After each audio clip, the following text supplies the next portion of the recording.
It's about an 18-month training cycle from the time you get into the program through nuclear training, through submarine training until you're there. There'll be a couple of exceptions. One is that, at least on the first cruise, we want to make sure that there is a senior enough woman officer, division head level officer there. So we're going to bring in probably supply officers to do that, so that there'll be somebody there to mentor the younger female officers. We will also look at a case-by-case basis, limited number of women who are in the surface nuclear fleet today, transferring laterally. But the bulk of women coming into submarines will be coming out of the Academy and NROTC. And this year will be the first year that we're recruiting, and we've had a really high level of interest from both places, from NROTC and from the Naval Academy.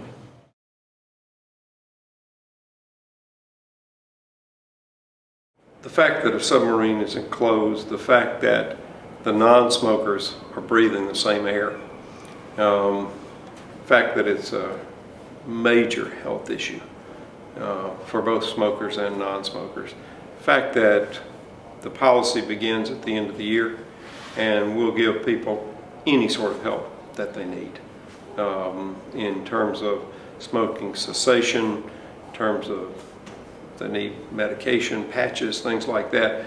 But this is the right thing to do. And it's the right thing to do not only for the non-smokers who are on there, it's the right thing to do for the people who smoke today. Because anything we can do to get people to quit smoking will make us a healthier Navy, will save us money, and will give us a better quality of life for our sailors.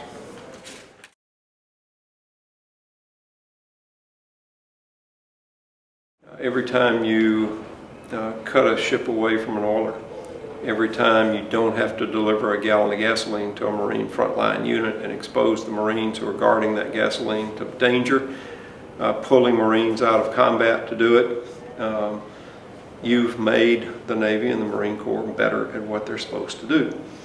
So the first thing that we look at in this, as to repeat the President Obama quote, is that this is a matter of energy security. This is a matter of national security. This is a matter of energy independence.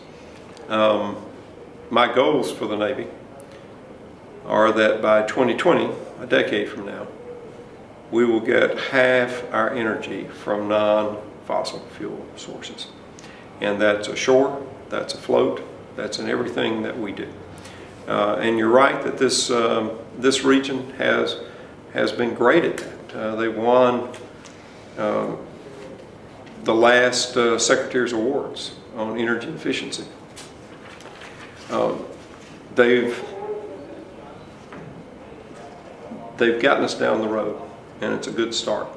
But we're all going to have to do more work if we're going to meet that goal. We also have the goal, which I'm confident we'll meet, that by 2020, half our bases will be net zero in terms of energy consumption. They will make at least as much energy as they consume. One of the things that we're starting on here is the smart grid system, so that we know what energy we're using when and where. It's pretty amazing that in a lot of places you cannot tell where the energy that you're buying is going. But thanks to the Stimulus Act, which is the way we're paying for this smart grid system, pretty soon we'll be able to know that and take some action about that. So overall, two major thrusts. One is to become more efficient, to do the same thing using less energy. But second is to move to different sources of energy: biofuel, solar, wind, hydrothermal, geothermal, wave, anything that makes us independent from fossil fuels.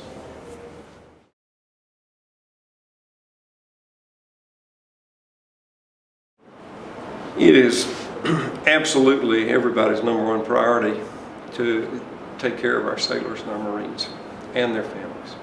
You know, the stress on families is every bit as much as it is on the force.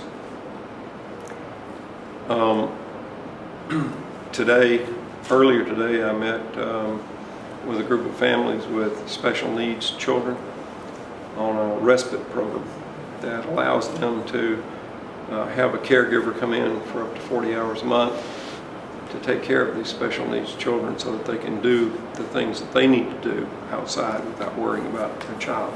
Programs like that are programs that we're certainly going to continue to try to make sure that everybody who has a need gets those services. Same is true with child care, health care, and if you look at where we're spending our money, both in terms of what we're building, but also in terms of our programs, you'll see that taking care of the force is one of our major, or is the major concern that we have. It's what gives us the edge. The sailors and Marines are what makes us a different and better and unique force. And so we've got to make sure that we continue to retain and recruit the people. I did a re-enlistment ceremony today, and I said we don't re-enlist a sailor, we re-enlist the family.